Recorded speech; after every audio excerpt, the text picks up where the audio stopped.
ৰঙিয়াৰ অন্তৰ্গত সৌৰামুৰীত কৃত্ৰিম বানপানী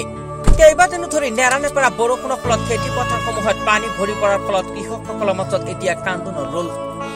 খেতি পথাৰলৈ আহি কৃষকসকলে চকুলো টুকিছে যেন সম্পূৰ্ণ খেতি এতিয়া পানীৰ তলত এতিয়া এটা অনুৰোধ চৰকাৰলৈ যে আমাক খেতি কৰিবলৈ বীজ দিয়ে আমি খেতি কৰিব নিশ্চয় পাৰিম নাঙলৰ মুঠিতে সপোনবোৰ আমাৰ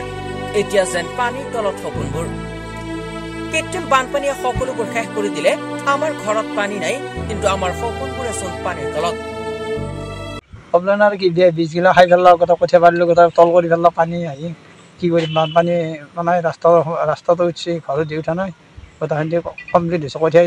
এতিয়া মাটি ৰোগে দেউতা চিন্তা কৰি আছো কি কঠিয়া বীজবিলাক কি হৈছে বীজগুলা খাই ফেললা না পানী উঠি পানী খাই পেলালে কি কৰিম এতিয়া কিমান মান বীজ আছিল কিমান মান বিঘাৰ মাটি মোটামুটি 20 বিঘা মাটি বীজ আছিল 20-30 বিঘা মাটি আছিল 20-30 বিঘা মাটি বীজ আছিল এতিয়া যে মানে খেতি কৰিব কাৰণে বীজ নাই এতিয়া বীজ নাই যদি চৰকাৰে দিয়ে কিবা তেতিয়া আগবাঢ়িব পাৰে চৰকাৰক কি ক'ব এই ক্ষেত্ৰত চৰকাৰে এতিয়া আমি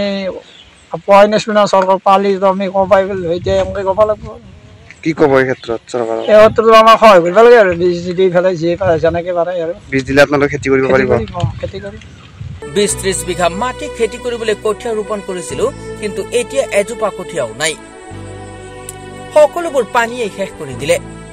এতিয়া মাত্ৰ এটাই আশা যেন চৰকাৰৰ ফালৰ পৰা অলপ বীজ দিলে আমি খেতি পথাৰৰ সপোনবোৰ ঘৰলৈ উভতাই নিব পাৰো